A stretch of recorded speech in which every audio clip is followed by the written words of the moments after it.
Interpersonal communication and the self. In this chapter, we're going to review several concepts about communication and self.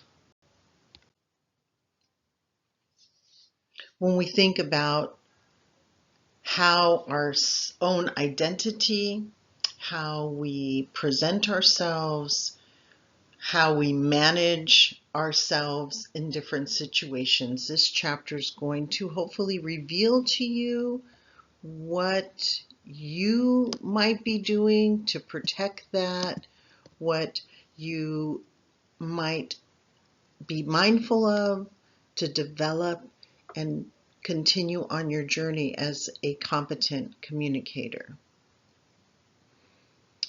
We're going to start off by looking at communication and the self-concept. We're going to look at presenting yourself, your public and private self, and disclosure, disclosing self.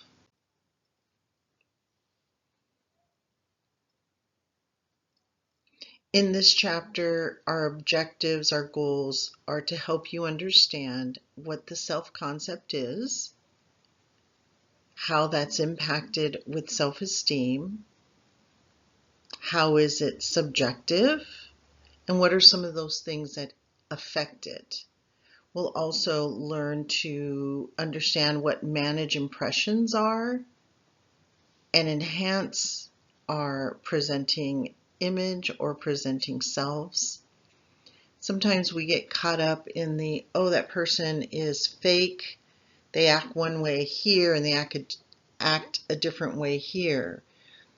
And often we, as competent communicators, need to be able to shift to the different environments that we're in. And we're also going to review self-disclosure and how it can be positive and how it can be negative in our relationships.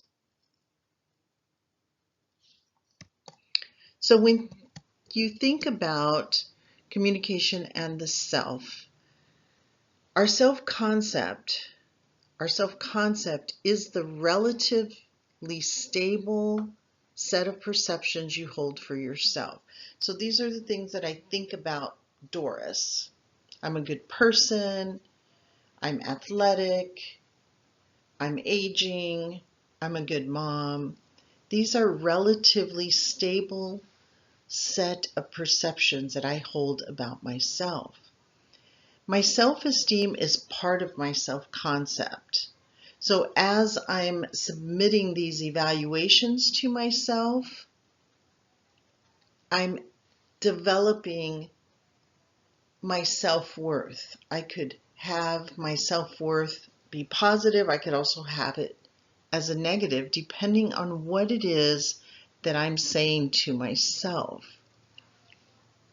And so we need to think about where this starts. How does our self-concept develop? Typically, it develops through social interaction. And as we look at the relational dimension of our interaction, we begin to understand a little bit about our self-concept. So our self-concept will develop through social interaction. And through that interaction, we have experience with what's known as reflected appraisal. And reflected appraisal is the process of mirroring the judgments of the people that are around us. So as somebody gives us feedback, we take that input and we categorize it about ourselves. Significant other is a term that we use freely when we're talking about somebody's partner, most commonly used that way. But in interpersonal communication, and for this course, significant other has a different meaning. It's used to describe a person in your life whose evaluations are especially influential. So when we refer to the significant other, we're not talking about a romantic partner. We're talking about that parent, that best friend. It could be a romantic partner, your spouse that you're very tied to. and what evaluations they give you can impact you positively or negatively. It's who are those individuals or the individual that you esteem so highly that if they say to you, you're dishonest, you take that to heart. That is your significant other when we're talking about interpersonal communication. Social comparison describes the way we evaluate ourselves and compare it to others. It can be our reference groups, people we use to evaluate our own characteristics. It could be something that we commonly hear about in social media. As you start to see these images or listen to these short reels, we can make some connections. Oh, I want to do that. Oh, I want to look like that. So we start to use social comparison to evaluate ourselves.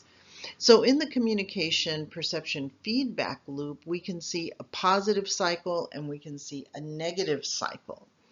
And in the positive cycle, the high self-esteem is driven by those positive thoughts, the desirable behaviors that we have that influence those positive thoughts, and then achieving those positive thoughts.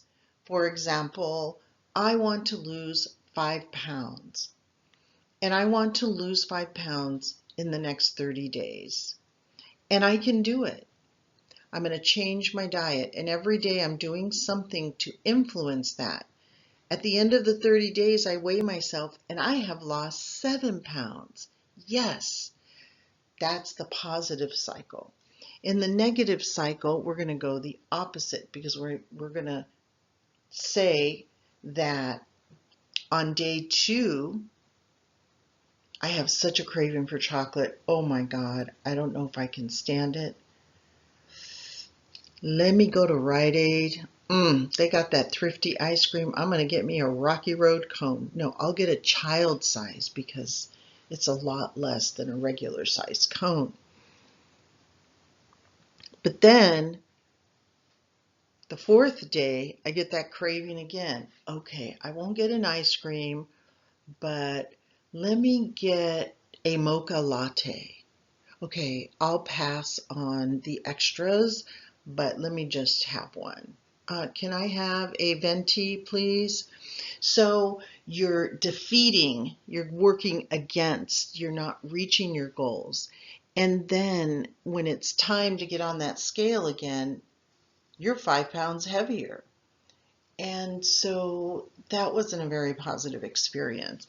So we need to be very careful about how we're giving ourselves feedback, how that reflected appraisal, significant other, and social comparison is influencing our own self identity, our self-concept.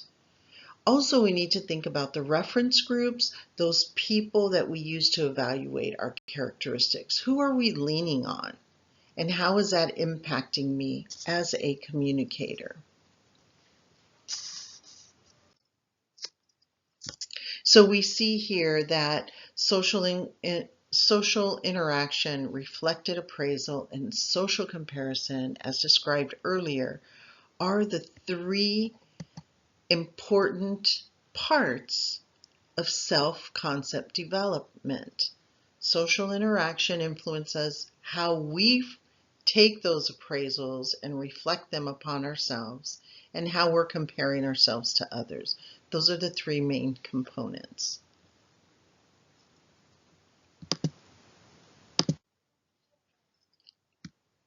And again, I mentioned briefly about social media and how that impacts us.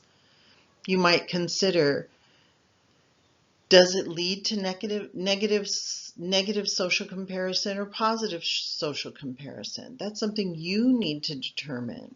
Take some time and be mindful of what your habits are, what behaviors, how you're being impacted by your online mediated communication, your social media communication.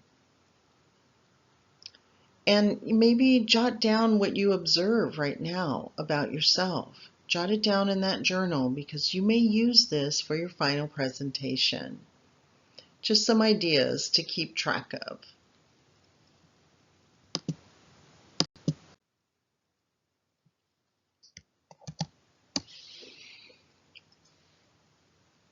So, what are some of those characteristics of our self-concept? There's a way that we view ourselves, and there's maybe a different way others view us. So, our self-concept is subjective. How we view ourselves, how others view us. And there can be some distortions that occur. And these distortions occur for four primary reasons. There's missing information, there's obsolete information, there's distorted feedback from others. What is distorted feedback? Maybe someone isn't being honest with you about how your speech went. Or, does this dress look good on me? Yeah, it looks good. Do you think I should wear it tonight? It's up to you. And it really looks terrible on you. That's distorted feedback. Perfectionism. Trying to stand in the light of everything being perfect, having to be perfect. And then social expectations. So when we have major accomplishments, sometimes when we're around other people, we may lower that because we don't want to come across as bragging, downplaying our accomplishments. So a healthy self-concept is a flexible self-concept. It's going to change as needed, and it's going to remain realistic. Also, your self-concept should be multifaceted. Some of that self-concept is going to be quite visible, but some of it might be hidden. You want it to be genuine, you want to be kind. You don't want to hide below a surface, but you want to find a good balance. And our self-concepts resist change. So there's a tendency that we resist any changes in our self-concept. So I can think of myself as an independent, strong woman. And I'm not going to let anybody talk back at me, speak up to me, raise their voice. I'm not going to allow that. And I think it's important to be flexible because there's going to be a situation where maybe somebody might raise their voice and it's not worth the battle. So your self-concept, you need to seek out the information that brings clarity and that allows you to have what's known as cognitive conservatism. So you may resist change if somebody's telling you you're coming across too strong and you're like, no, I've got to be strong. Don't resist the change. Take in the feedback and assess it. While it could be obsolete information, it could be distorted information, but learn to take it and process it. I think it's really important that we learn to accomplish that. So remember, a healthy self-concept is flexible, it's multifaceted, and be aware that our self-concept will resist change. And that change, resisting that change, is called cognitive conservatism. This is kind of a cool short video if you want to watch it. You don't have to, but I highly recommend it. Take some notes on your impression after you watch it. It may be very helpful for an essay, for a concept analysis, for your final presentation. This dove evolution shows an example of how we can manage impressions and the impressions that we feel when we're looking at things. We're looking at it for what we see. My son, this is kind of related, has been looking for an apartment here in New York, and he went to see an apartment, and he was just fell in love with this apartment. It had a gym, it had a rooftop, it has a doorman, it has a washer and dryer inside. Boy, having a washer and dryer inside your apartment is really big here in New York City. And just loved it and said, that's my first choice. That's what I want. But he just looked at the surface. He didn't look behind. So when he moved in, he said, oh no, I made a terrible mistake. It was really dirty inside. There were no screen on the windows. It didn't have any ventilation in the bathroom. There were a lot of things that were wrong. So I just say, take caution. And so this dove evolution video is kind of cool to watch because you can see how your reflected appraisal and your social comparisons are at work. Discuss with yourself how media plays a role in how you shape your self-image. So important to know that. So I hope you take a moment to watch that short clip. Self-fulfilling prophecy is another term that's important for you to consider in this class. Self-fulfilling prophecy does also impact our self-concept because it's the expectations that we have of something and how it affects our behavior. So we make predicted outcomes more likely to occur. For example, you wake up and you say, oh, I feel shitty. This is going to be a shitty day. And lo and behold, self-fulfilled prophecy, you had a shitty day. So it's something that occurs when we set up these expectations and our behaviors follow that expectation. So it creates this predicted outcome. There are two types of self-fulfilling prophecies. One where your own expectations influence your own behavior, and the second one is when a person's expectations govern another person's actions. So it's somebody says, oh, I heard that so-and-so is going to be at that party. It's going to ruin it for us. But I just wanted to let you know before we get there. Well, you're already feeling like, oh man, I don't want to see that person, etc. And so it's the expectation is the self-fulfilled prophecy.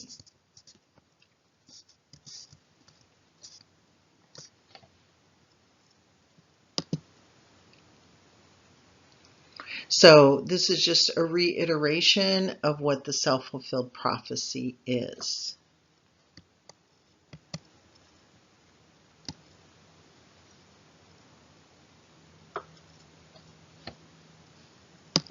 And I've highlighted the two types of self-fulfilling prophecies in this slide. Your own expectations and the expectations of another person. And all of these things impact our self-concept. How, as we allow these self-fulfilling prophecies to govern the way we operate, the way we communicate, it can be very negative and quite detrimental to your relationships.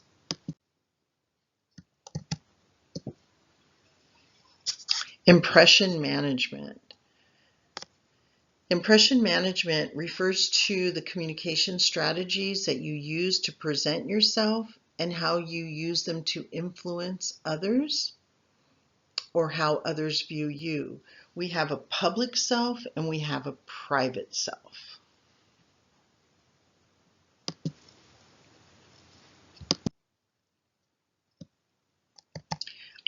And I forgot, we also have a perceived self.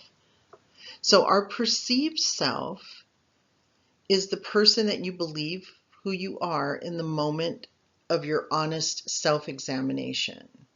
This is who Doris is. I'm honest, I'm kind, I'm firm, I'm compassionate. My presenting self is the way I want to appear to others.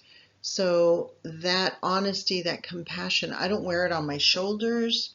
I might be a little bit reserved. People might think, oh, she's a little stuck up, but I'm observing. I'm really not stuck up. I just like to check everything out before I open up. And then face work, or face is how we present our identity, right? So when I come in a little reserved, I'm coming in with a specific face, a social face. I'm not giving too much away. I'm kind of maintaining a little control. And face work allows me to control my verbal and nonverbal expressions. You might have heard a term called a pucker face and a poker face. I'm sorry, a poker's face.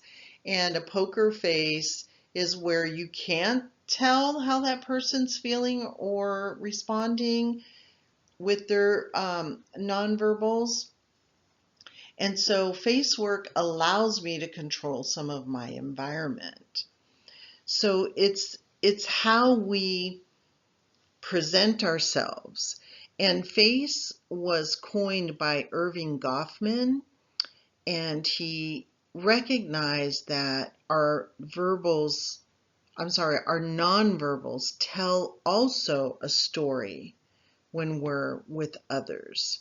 So this is all part of impression management, and it's the communication strategies, as mentioned before, those communication strategies that we use to present ourselves and to influence how others view us.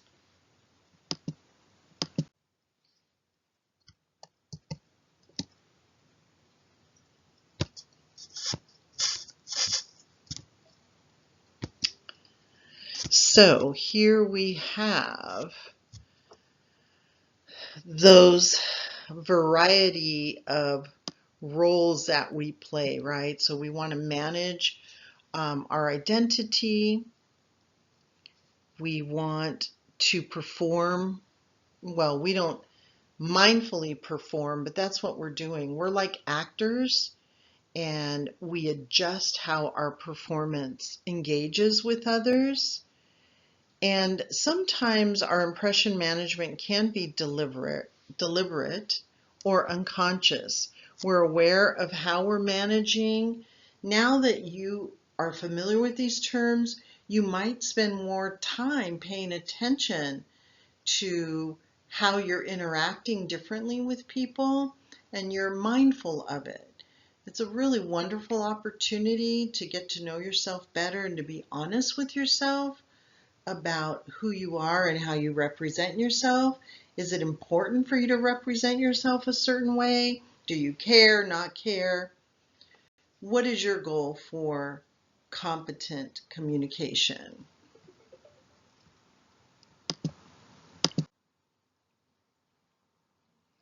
So we know that some of these characteristics can be seen face to face.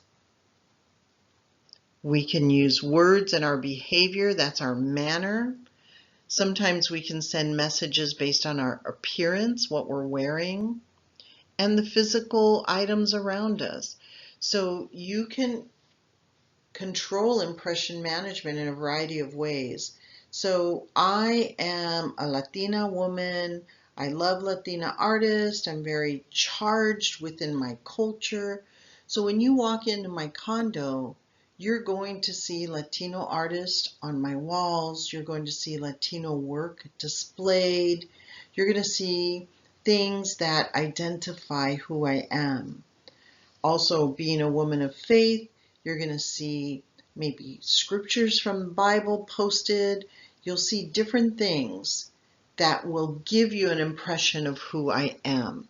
So that is my settings, my physical items. My appearance, I have gray hair, so that may give you the impression that I'm older. I might be wearing a lot of blue and white on special days because I'm representing my team, or just the way I'm mindful of how I'm communicating with you. So these are characteristics of impression management.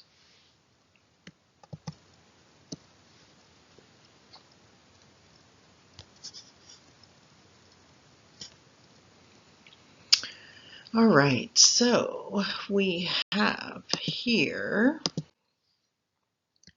mediated communication. How do we use our impression management when we're online? And that can be very challenging.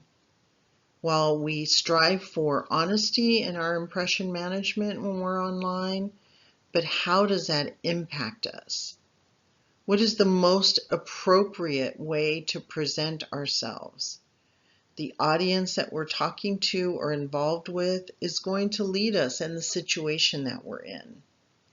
Many people focus on positive features when they're looking at online environments. They may downplay negative details, but this can raise a lot of ethical questions. So we want to think about what it is that we are trying to send across to others. What is it that we want others to think of us? And I think often I have heard, and including myself, I will say something like, I don't really care what people think of me, right? But we do need to care. We do need to care about how we communicate with others, how we are sharing about ourselves. I think it's very important. So lean mediated channels can be an advantage. So some of these lean mediated channels might include just being taking advantage of how much information you're putting out there. An asynchronous communication, which is what happens in mediated communication, may not happen at the same time, so it gives us a little bit of delay. But these messages, instead of occurring in real time, they're occurring in a kind of a delayed time. But online impression management gives us a lot of opportunities to control our management of ourself. So some ideas to think about just for your notes. As a competent communicator, you should know which is the most appropriate way to present yourself in various environments, depending on the audience, right, and the situation. I was thinking about the elections, and we're having some debates coming up. There's some impression management going on in the preparation of that debate. So many of us might focus on positive features and downplay the negative ones, but think about what the impact or what the ethical impression might be as we're looking at this debate, as we're watching this upcoming debate.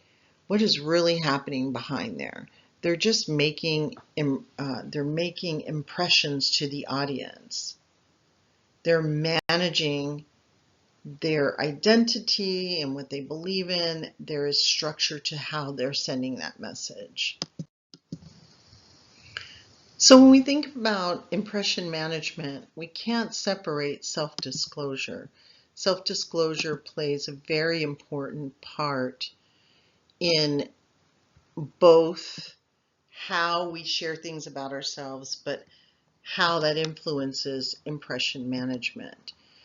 So looking at disclosing about ourselves, the information that we purposely communicate to another person, but sometimes it's not purposely.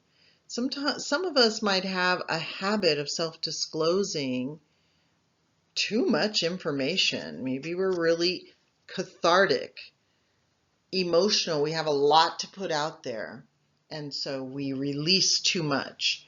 Have you ever said anything that later, you wish you hadn't said? So self-disclosure is about the self purposefully communicating to another person things about yourself. Now, what makes self-disclosure self-disclosure? So the nature of self-disclosure includes, so self-disclosure allows us to share things about ourselves. The nature of self-disclosure includes honesty, revelation, revelatory information, availability of information, and the context in which it's being shared. So when we think about honesty, we're considering, is it true? Is it truth? Is it something revealing maybe a new new information? And the information, what's the availability of that information? Is it coming secondhand? Is it truth directly from myself to you? And what is the context of sharing? Am I having an honest heart-to-heart conversation with you about something I'm struggling with? Or am I just blurting it out? Am I being cathartic and going, I'm so sick and tired of this and I feel da da da da? That may not keep it in that self-disclosure category. It's going to change how that message is being delivered.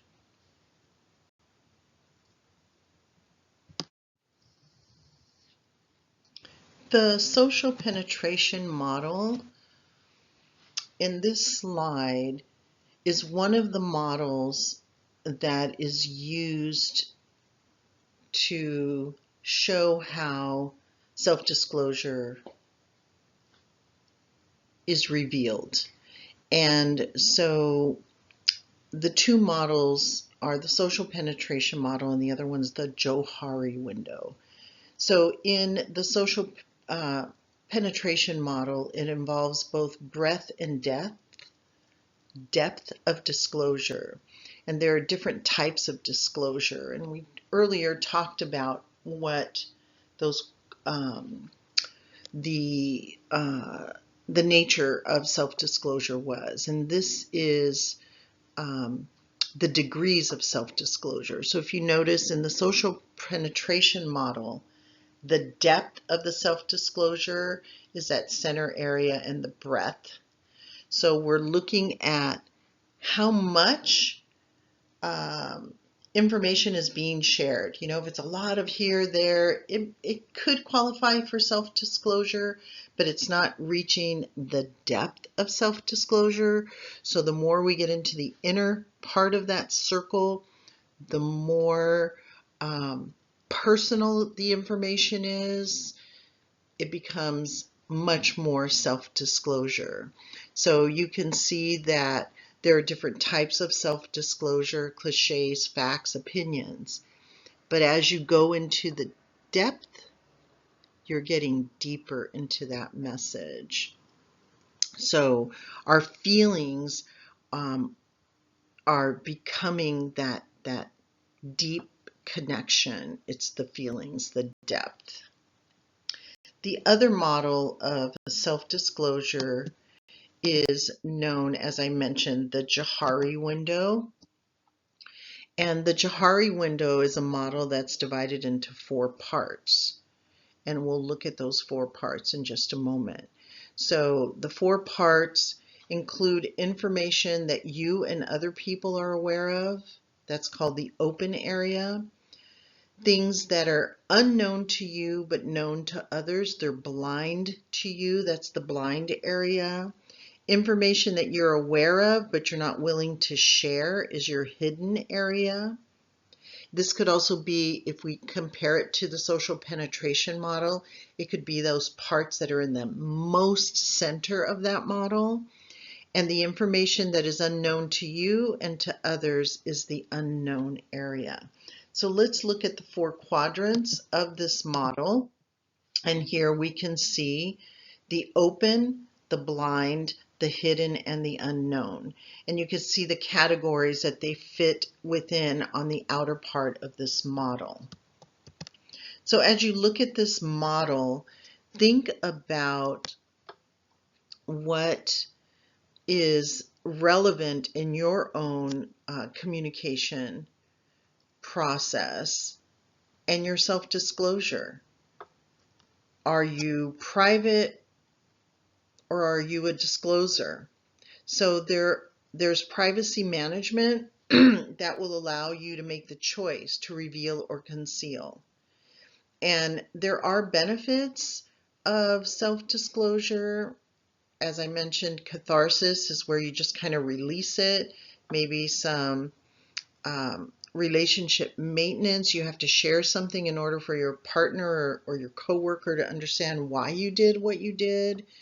And then there's that aspect of self-disclosure that could run the risk of a negative impression or a rejection.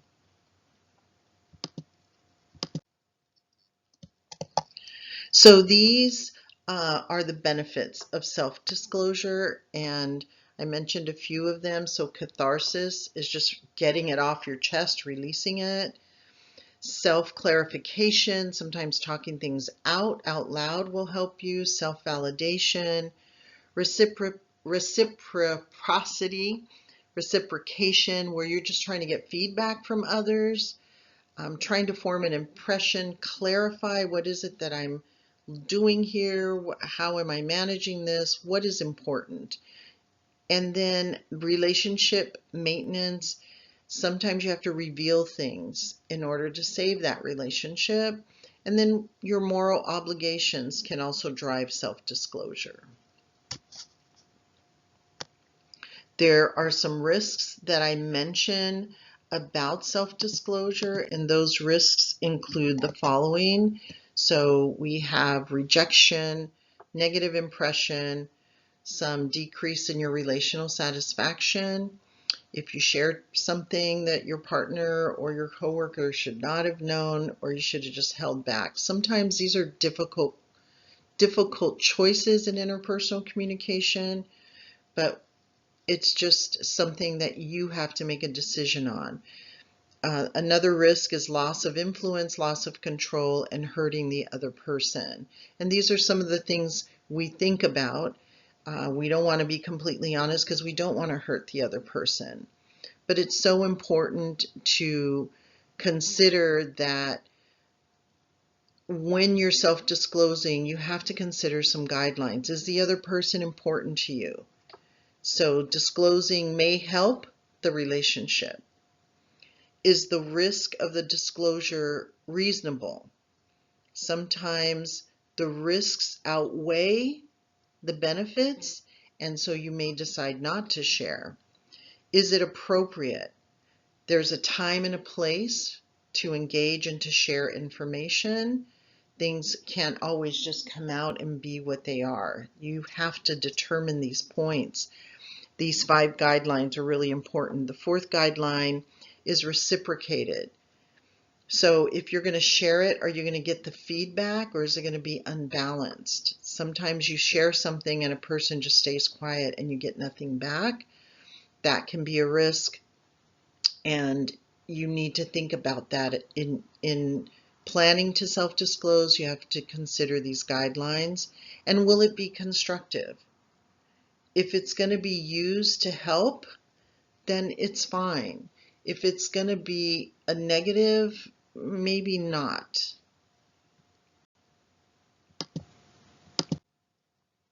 So there's that dark side, and you want to think about what some of the dark side aspects of it. What's on the negative side of this? And here are some points, some questions that your authors offer for us to think about.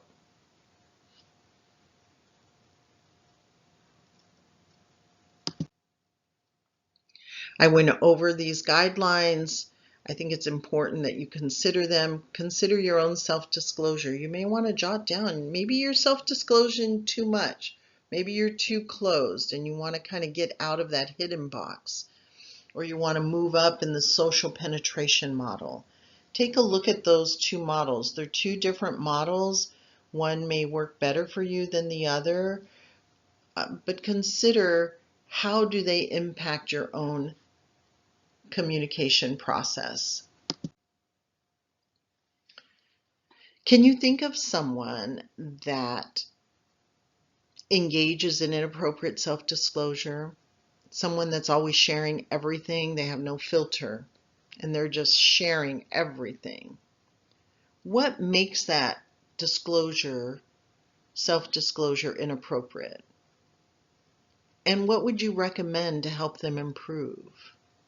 Think about that just for a few minutes. Think about that person, jot it down, apply it. Another topic that came up in our textbook is tattoos. Some people have to hide them because they send negative impressions. But at the same time, it depends on who it is. So recently I saw a young lady with these shorts on, and I thought she had leggings on, and they were her tattoos, and they were absolutely beautiful. I thought they were leggings, and it just blew my mind because I thought it looked great. So, what is it that we want to share, and what is it that we don't want to share, and why? So there's some alternatives to self-disclosure: silence, a lie, equivocation, and hinting. And these points here can be positive and can be negative. So silence is keeping information to yourself that might be best for you and the other person. A lie, there can be a deliberate lie, right, where you're misrepresenting the truth, or you can be benevolent. A benevolent lie is not a malicious intention. It's when you may be holding back the information because a person's not ready to hear it. Equivocating or equivocation is when you are not literally false, but you're cleverly avoiding the unpleasant truth. We can see this happen in relationships when family's involved and somebody's going through a separation or divorce, and you don't know how to tell your sister, your husband was here with his new girlfriend. So you kind of walk through that delicately on how and when you know is the right time to share that. That's equivocating. Hinting, which is a little more direct than equivocal language. You seek to get the response that you're seeking from the other person. Maybe you're hinting so that person kind of catches on. And then there are situations where hinting, benevolent lies, or lying and being equivocating might be helpful alternatives to self-disclosure, but there are times where honesty is the best approach. Which one of these have you done in the past? Can you identify one? Jot it down. So in this chapter, we have reviewed self-concept, how to manage our impressions, and how to look at self-disclosure. As we go through each of these chapters, consider your own behaviors. Jot them down. Part of the goals in this class is not just to receive this knowledge and then spew it out for an exam or for an assignment, but also to apply it. Our goal is that you will be a more competent communicator in your personal relationships, in your working relationships, in your basic social interactions. Chapter 4, Interpersonal Communication and the Self. We're going to explore how our self-concept identifies and connects to our self-esteem and how that impacts how we communicate. What are our thoughts? How do we feel about ourselves? How do we appraise ourselves?